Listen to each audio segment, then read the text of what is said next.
Hello and welcome to a brand new part of the Mr. BloomMeister channel called the Bloomcast, in parentheses, not live. This segment of the Bloomcast is called Storytime with Bloom. In this segment, I'll be going over 2 to 3 stories from my past. Some might be really far in my past when I was a kid, some might be, like awkward teenager days, which weren't that long ago, and others might be something that just happened recently.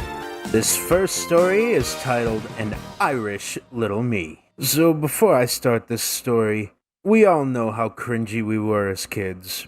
When you're a kid, you don't really know how to, be sensitive towards other ethnicities and races, so just beware of offensiveness.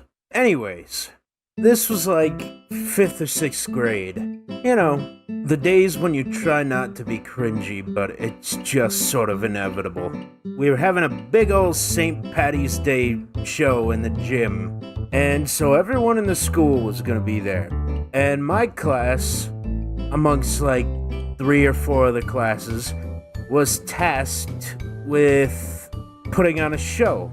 When our teacher asked who wanted to be the announcer, whatever, confident, stupid little me put my hand up. My hand jolted up so fast, because I wanted to be important. And the teacher was like, all right, here you go, here's the script. And in my head, I was like, yes! The teacher said, you be sure to study that overnight. And, here's a little insider's knowledge about me. I didn't know how to read until the 3rd grade, because I just didn't have any interest in it. So I thought, whatever. Teachers don't know. I got this down pat. And then I went over to my table, and I was like, guys, I got this whole plan. I'm gonna do this sweet, awesome Irish accent, and everybody's gonna be so proud of me. I mean, I didn't actually say that part. That's just what I thought. And so I sat there the rest of the day, probably not doing my schoolwork like usual, sitting there all excited, and then the end of the school day came when I went home. But on the bus ride home, I just sort of glanced at it a couple times, and that was literally the only time I spent studying it. But I got home, excitedly told my mom, to paraphrase, hey, I'm important now. I got this huge part in the school play for St. Patrick's Day. And she's like, really? Wow. And then after that, I probably just went and played Simpsons Road Rage or something. And then I went to bed. Then I woke up, had my breakfast, went to school, and there was maybe 2-3 hours before the concert. Play, whatever you want to call it. And that made me happy because I didn't have to sit through so much school. And then came time for the play. The teacher asked me, are you excited? Are you nervous? Oh, I'm not nervous. Not at all. All confidently. Then we get out there. I, for the first time, actually look at the script. And it's just 3 paragraphs that I gotta say. And then I'm I started off with, top of the morning to you lads and lassies. There's no confidence in my voice at that point.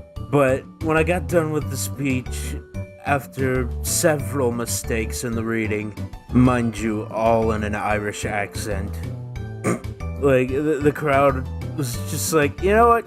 Yeah, good, clap, clap. And that was the end of that. That was the end of my contribution. And then I went back up, in the very back, behind all the kids. I was just, quietly singing to myself. Because I didn't care if they heard me sing. The whole time, I guarantee you the whole time I spent looking for my mom in a crowd of 300 people. Meanwhile thinking, I probably did a good job. I can never do a bad thing in the face of a bunch of people. I'm probably gonna get applause from all the teammates that participated after the show. Meanwhile, nobody cares. But I'm still thinking, yeah, they're proud of me. I'm great.